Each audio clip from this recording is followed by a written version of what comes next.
Today, I have a tank full of 3 different species of trout. We have brook, brown, and rainbow trout.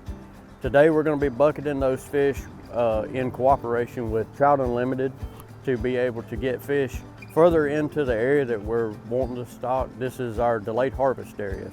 I'm Chris Cobb. I've worked here for almost 13 years.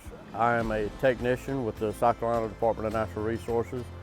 I'm a fisheries technician, and I genuinely love what I do. I get to get up and enjoy my job every day.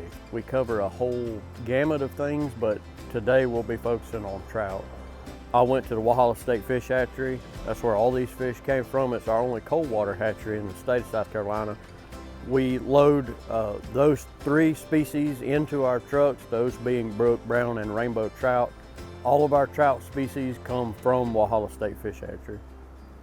So today we're going to take the fish from my truck, we're going to place them in a bucket. So we'll place a bag, roughly 1/3 bucket of water, and then those fish will go into that bucket.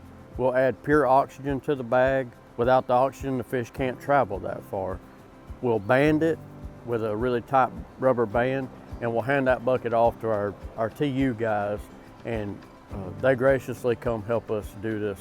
That way we can move those fish on down the stream and into the area in which the late harvest actually exists. Our stocking efforts are very important to the conservation of trout in the state of South Carolina. These fish that we put in sustain our rivers and the ability to be able to come back and fish again at the rates in which people fish.